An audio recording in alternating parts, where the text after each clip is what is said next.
It's a typically overcast June day in Oakland, California. And like too many other Saturday mornings, I'm a little hungover. And I'm walking my dog Zebediah, Zeb for short, to our local dog park. Zeb is a 60-pound Rottweiler Shar Pei mix. He has the long, round snout of a Shar Pei with a bunch of extra skin on his face and especially around his neck. But he has the markings of a Rottweiler, which makes him look intimidating.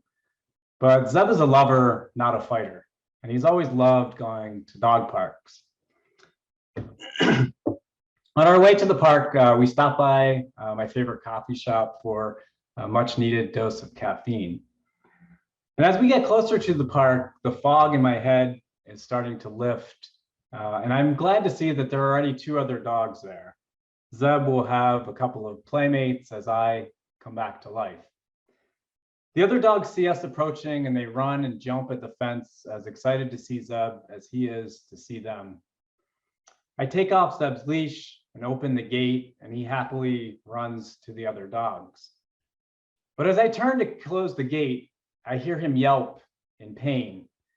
So I slam the gate closed and I drop my coffee cup and I run over to him. And Zeb is pinned on the ground, and one of the other dogs is on top of him, and it's trying to lock its jaw around his neck. And I can see the terror in Zeb's eyes as he struggles to get his feet under him. I'm now fully alert, and the adrenaline is pumping. The other dog's owner joins me as I pull and scream and kick and try to pry her dog off of Zeb. And after what felt like an eternity, but was probably only a few seconds, we managed to separate the two dogs. But as I'm trying to get Zeb out of the dog park, the other dog pounces on him again. And again, we kick and scream, and we're able to pry its jaw off of Zeb's neck. And this time, I put my body in between Zeb and the other dog, and I push him out of the park. And once we're safely outside, I look down to assess the damage. And Zeb is lucid, and he's not bleeding a lot, but his scalp is ripped from ear to ear. I can see his skull, and there's all this extra skin, or this loose skin, hanging from his head. And I know I have to get him to a vet as soon as possible, but I'm 7 blocks from my house, and Zeb is too big for me to carry him. So I yell at the other dog owner, and I give her my phone number, and I tell her that I'm going to take him to the pet emergency in Berkeley, and I tell her that she has to call me. And Zeb and I run, and we make it back to my place, and I grab my truck keys, and we jump in the truck, and I'm running red lights all the way up to Berkeley. And we get to the pet emergency, and I rush him inside, and the woman at the front desk, he's right there, so this kind of gives away the end of the story. The woman at the front desk takes one look at him and takes him into the back. And then the adrenaline calms down and my emotions kick in. And I can't fill out the intake form because my hand won't stop shaking. And I'm sitting there in the waiting room, and I'm thinking about Zeb. And I'm thinking about the 9 years that we've spent together. And I'm thinking about how he has seen me through a really rough divorce, 2 big moves, and a lot of bad decisions.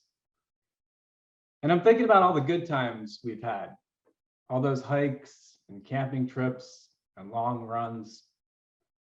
And I'm wondering if this is how it ends. And as I'm sitting there, the other dog's owner walks in, and she's shaking and she's crying, and she's telling me how sorry she is that this happened. And I give her a hug, and she gives the clinic her credit card, and she tells them to charge whatever it'll take. About an hour later, the vet comes out, and she tells me that Zeb is lucky, that all of that extra skin around his neck probably saved his life. And she's confident that they'll be able to stitch up his head and that he'll fully recover. And I'm able to take him home later that day. A few months later, on Zeb's 10th birthday, I throw him a big party. And I invite a bunch of my friends. And I invite Summer, the other dog owner. And when she shows up, Zeb greets her like he does all my friends, tail wagging, butt wiggling, the biggest smile on his face.